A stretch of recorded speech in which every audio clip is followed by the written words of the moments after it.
Hello students, कैसे हैं आप लोग। टर्म 2 की प्रिपरेशन में लगे होंगे।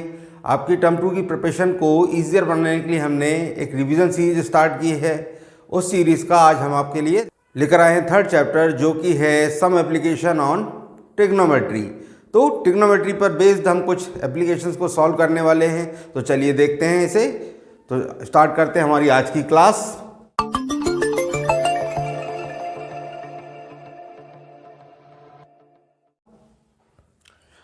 तो इसमें हम मेन चीज समझेंगे कि अगर आप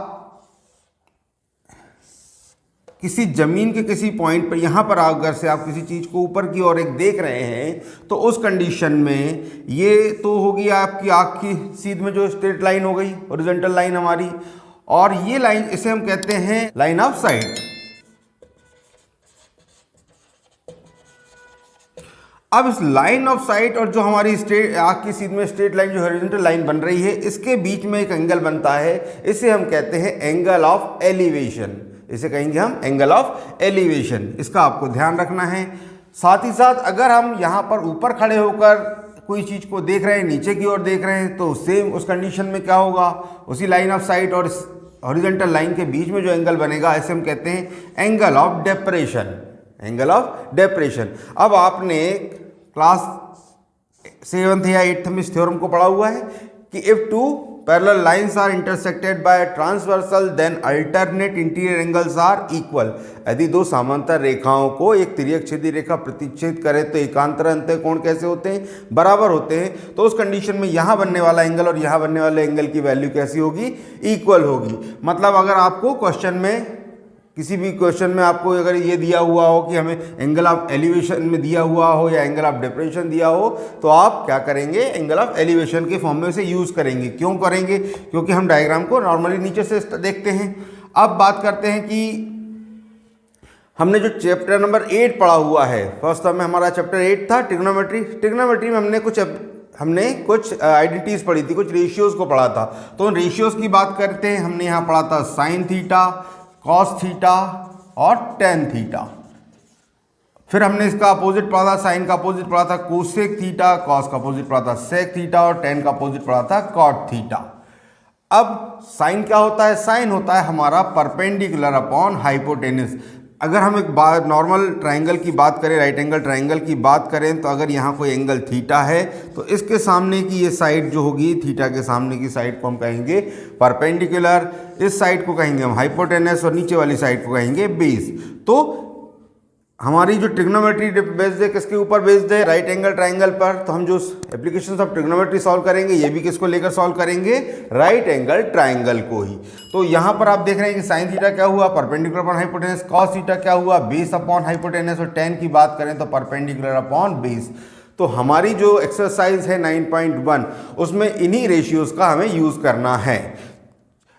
तो आप अगर परपेंडिकुलर हाइट के बीच के रिलेशन की बात करें तो आप साइन भी यूज़ कर सकते हैं, कोसेक भी यूज़ कर सकते हैं। बेस और हाइट के बीच की हाइपोटेनस के बीच की बात करें तो हम यहाँ पर कॉस भी यूज़ कर सकते हैं, सेक यूज़ कर सकते हैं। और इसी तरीके से अगर हम परपेंडिकुलर और बेस के बीच के रिलेशन की बात करें तो हम यहाँ पर टेन थीटा का यूज़ कर सकते हैं और कॉट थीटा का भी यूज़ कर सकते हैं। तो चलिए आज की एक्सरसाइज को स्टार्ट करते हैं। चूंकि ये क्लास हमारी रिवीजन क्लास है, इसलिए हम इसमें कुछ क्वेश्चंस को ही लेंगे। अगर आपको पूरी एक्सरसाइज को देखना है, सॉल्व करना चाहते हैं आप, तो हमारी मेन वीडियो में इसे जाकर देखें। वीडियो की लिंक मैं आपको डिस्क्रिप्शन में दे दूंगा। तो चलिए स्टार्ट करते हैं एक्सरसाइज का हम फर्स्ट हम यहाँ पर स्टार्ट कर रहे हैं। इसमें सबसे इंपॉर्टेंट बात यह है कि आप जो डायग्राम बना रहे हैं, आपका जो चित्र बन रहा है, वो सबसे ज़्यादा महत्वपूर्ण है। उस चित्र के ऊपर आपका पूरा क्वेश्चन डिपेंड करेगा। तो चलिए क्वेश्चन को समझते हैं। हमारा पहला क्वेश्चन है, A circus artist is climbing a 20-meter long rope, which is tightly stretched and tied from the top of vertical pole to the ground. Find the height of pole if the angle up made by the rope with the ground level is 30 degree. आपको इसमें diagram भी दिया हुआ है। मतलब क्या है condition कि एक पोल है और इस पोल से एक टाइट बिल्कुल रस्सी बंधी हुई है, और ये रस्सी जो है इसकी लेंथ जो है ये 20 मीटर है। साथ ही साथ हमसे यहाँ पर कहा गया है कि ये एंगल हमारे पास कितने डिग्री का है, इस एंगल की वैल्यू हमें दी है 30 डिग्री, और हमें कहा जा रहा है कि फाइंड हाइट ऑफ पोल।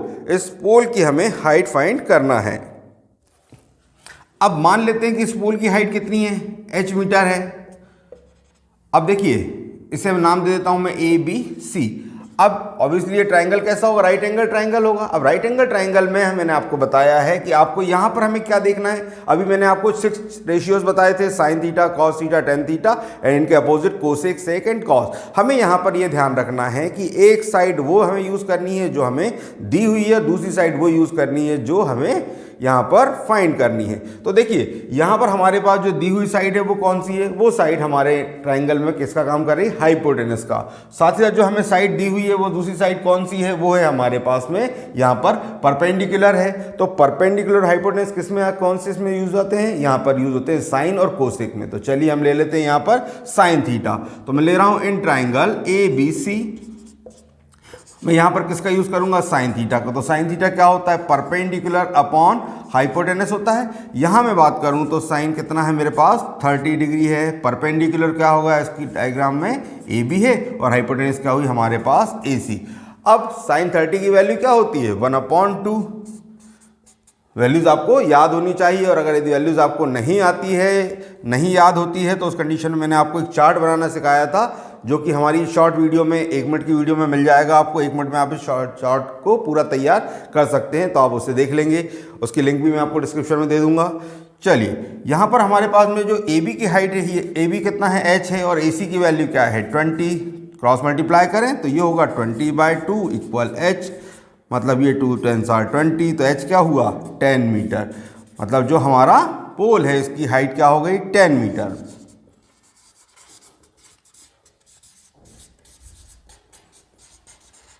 तो ये हुआ हमारा आंसर। तो देखा आपने कितना आसानी से इसे आप सॉल्व कर सकते हैं। मतलब एक साइड हमें जो दी हुई है, दूसरी साइड हमें जो फाइंड करनी है, इनके बीच का रिलेशन हम देखना है, इनका कौन सा रेशियो में यूज होता है, वहां पर आप उसकी वैल्यूज को रखेंगे और इजीली सॉल्व कर लेंगे।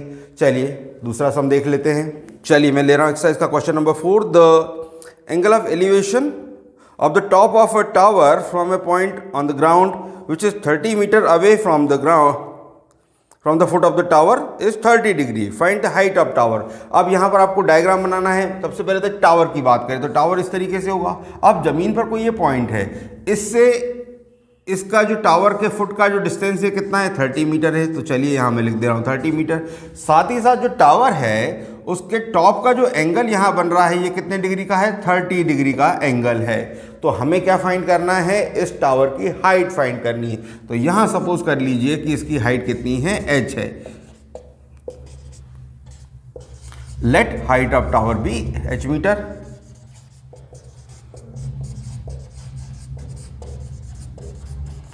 अब सेम वही बात करें, हम रेशियो की बात करें तो हमारे पास में यहाँ पर साइड कौन सी दी है, यहाँ पर हमारी साइड दी है बेस, और फाइंड क्या करना है हमें, परपेंडिकुलर। तो हम बात करेंगे कि परपेंडिकुलर बेस किस में आता है। तो अभी हमने देखा रेशियोज में कि टेन थीटा और कॉट थीटा में ये आता है, तो किसी भी एक का यूज कर लीजिए। तो मैं यहाँ लिख रहा हूँ इन ट्राइंगल ABC, किसके मैं ले रहा हूँ टेन थीटा। तो टेन थीटा इक्वल्स क्या होता है, परपेंडिकुलर अपॉन बेस होता है आपका। यहाँ पर हमारे पास थीटा की वैल्यू कितनी है, 30 डिग्री, और परपेंडिकुलर की वैल्यू क्या हो गई, AB, और बेस की वैल्यू हमारे पास में है BC। देखिए tan 30 की वैल्यू होती है 1/√3, और AB की वैल्यू हमारे पास है h, BC की वैल्यू हमारे पास है 30। आप इसका क्रॉस मल्टीप्लाई कर दीजिए, होगा 30/√3 इक्वल h। अब आपको यहाँ पर ध्यान ये रखना है कि जब भी ऐसी कंडीशन आए कि डिनोमिनेटर में कोई इरेशनल नंबर हो, तो आप उसे वैसा ना छोड़कर और उसका रेशनलाइजेशन करेंगे। तो आप यहाँ पर क्या लिखेंगे, आप यहाँ पर इसे लिख देंगे h इक्वल्स 30/√3 इंटू √3 अपॉन √3। तो ये होगा आपके पास 30√3, और √3 का इंटू क्या होगा, 3 से 30 को डिवाइड कर दिए 10 टाइम्स, h की वैल्यू हुई 10√3। तो यहाँ पर हमारा आंसर क्या आएगा, जो हाइट ऑफ टावर आई हमारे पास ये 10√3 मीटर। और यदि आपको √3 की वैल्यू याद है 1.732 होती है, तो उसे भी मल्टीप्लाई कर दिए 10 इंटू 1.732। तो ये हो जाएगा हमारे पास 17.32 मीटर। ये ऑप्शनल है, ये ज़रूरी नहीं है कि आप इस वैल्यू को रखें। अगर आपको एग्जाम में वैल्यू दी जाती है तो आप उस कंडीशन वैल्यू का यूज़ करेंगे, और अगर आपको याद है तो भी आप रख सकते हैं। लेकिन अगर आपको याद नहीं है तो कोई टेंशन वाली बात नहीं है, आप यहाँ तक भी आंसर लिखेंगे आपको पूरे नंबर दिए जाएंगे। चलिए इसका एक सम और देखते हैं। इसका मैं क्वेश्चन नंबर 7 देख रहा हूँ। From a point on the ground the angle of elevation of the bottom and top of transmission tower fixed at the top of 20 meter high building is 45 degree and 60 degree respectively. Find the height of tower. आपको ये दिया हुआ है कि एक building है जिसकी height आपको दी है 20 मीटर और इस 20 मीटर की बिल्डिंग के ऊपर क्या लगा हुआ है, एक टावर लगा हुआ है और आपको इस टावर की हाइट फाइंड करना है। तो जो बिल्डिंग के टॉप मतलब ये टावर का जो नीचे वाला पोर्शन है, बॉटम पोर्शन है, और साथ ही साथ ये वाला अगर हम टावर के टॉप की बात करें तो इनके एंगल हमें दिए हुए, ये एंगल हमारे पास है 45 डिग्री और ये एंगल हमारे पास में 60 डिग्री। हमें फाइंड करना है कि टावर की जो हाइट है वो कितनी होगी। तो अगर मैं इस टावर की हाइट को h ले लूँ तो उस कंडीशन में से कैसे सॉल्व करेंगे, चलिए पहले इसे नाम दे देते हैं। आपको इसमें चित्र को देखकर कंफ्यूज बिल्कुल नहीं होना है, कोई क्वेश्चन में डरने वाली बात नहीं है, बिल्कुल आसानी से कैसे करेंगे। हम यहाँ ले रहे हैं इस डिस्टेंस को, आप ले लीजिए x। अब आप लिख देते हैं इन ट्राइंगल। आपके पास यहाँ दो ट्राइंगल हो गए, एक ट्राइंगल हम ले रहे हैं, मैं छोटा ट्राइंगल पहले ले रहा हूँ DBC। अब DBC लेने से मुझे क्या फ़ायदा होगा, देखिए हमारे पास में एक साइड जो दी है, दूसरी साइड यहाँ पर अननोन हो गई। चलिए इसका यूज़ करते हैं। तो ये हुआ हमारा परपेंडिकुलर, ये हुआ हमारा बेस। तो परपेंडिकुलर बेस अभी हमने देखा था किस में आता है, 10 में आता है। तो मैं यहाँ लिख रहा हूँ कि tan थीटा इक्वल क्या हुआ, परपेंडिकुलर अपॉन बेस। और थीटा कितना है हमारे पास 45, परपेंडिकुलर की वैल्यू क्या हुई हमारी, हो गई ये DB और बेस की वैल्यू हमारे है BC। tan 45 की वैल्यू कितनी होती है, ये होती है 1। DB की वैल्यू हमारे पास है 20 और BC की वैल्यू है x। क्रॉस मल्टीप्लाई कर दीजिए तो x इक्वल कितना हो गया, 20 मीटर हो गया।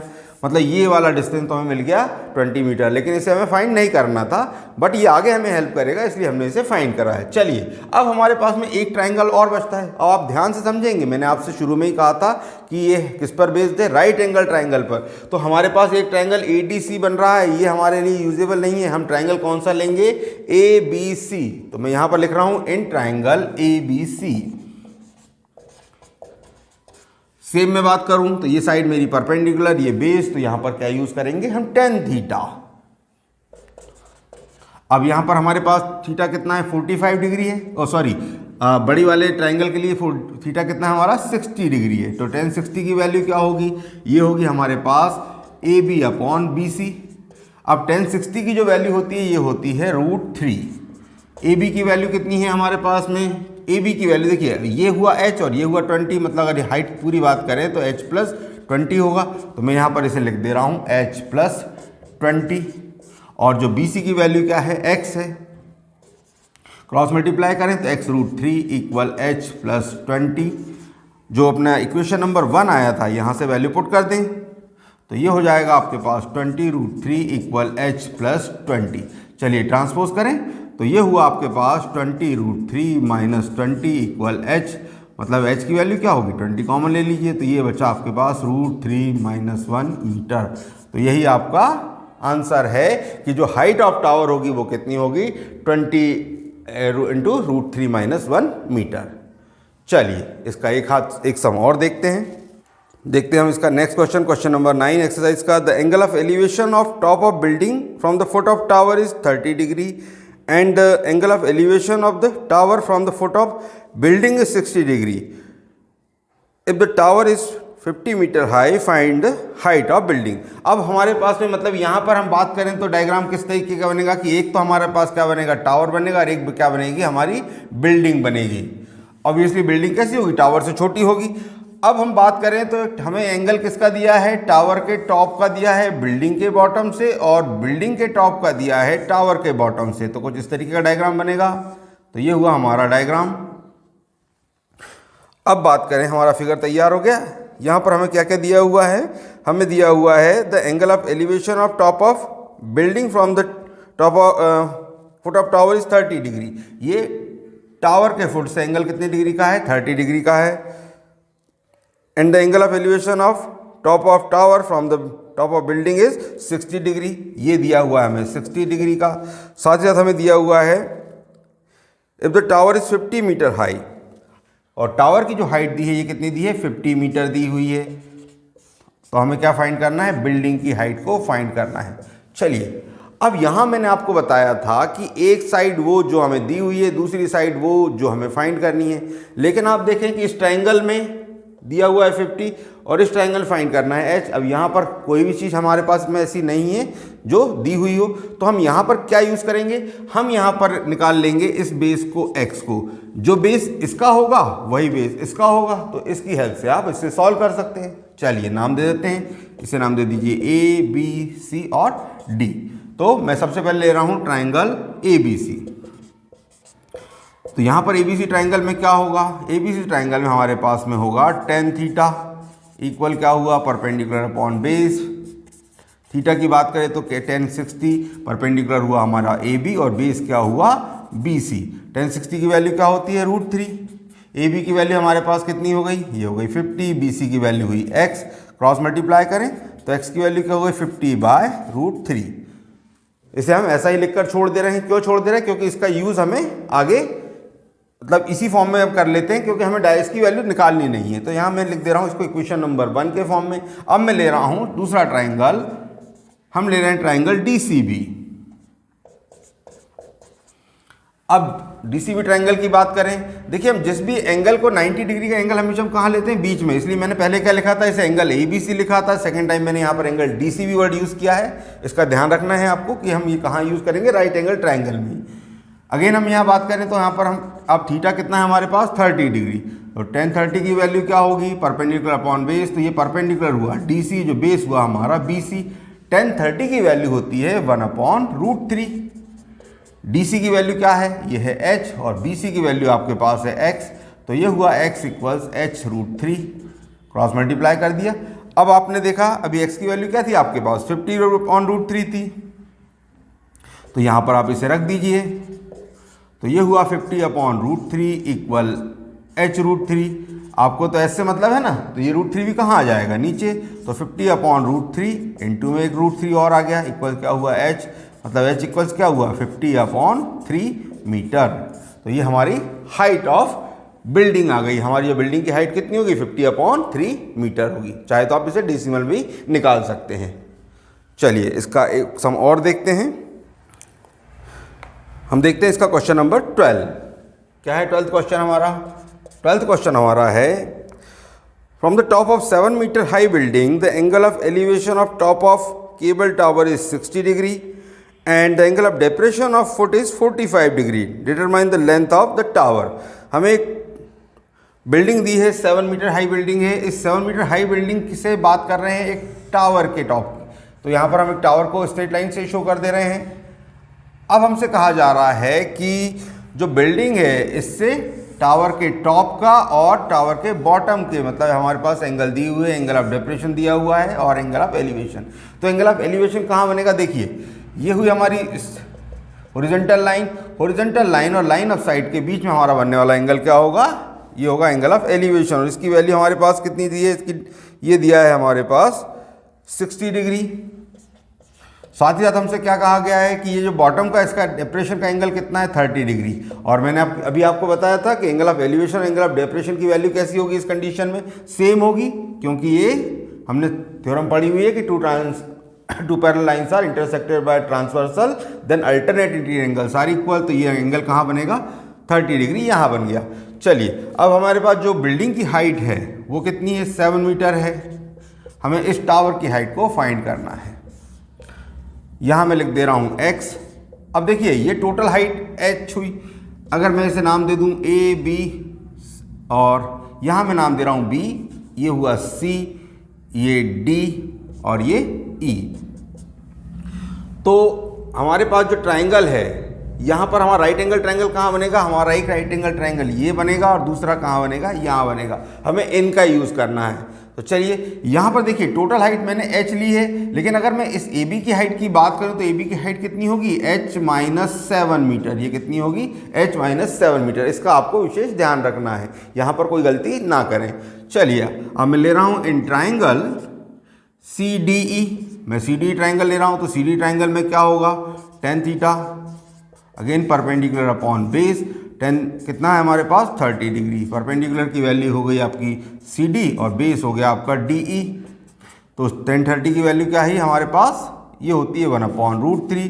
CD की वैल्यू है 7 और D की वैल्यू हुई x। चलिए क्रॉस मल्टीप्लाई करें तो x की वैल्यू क्या हुई 7√3 मीटर।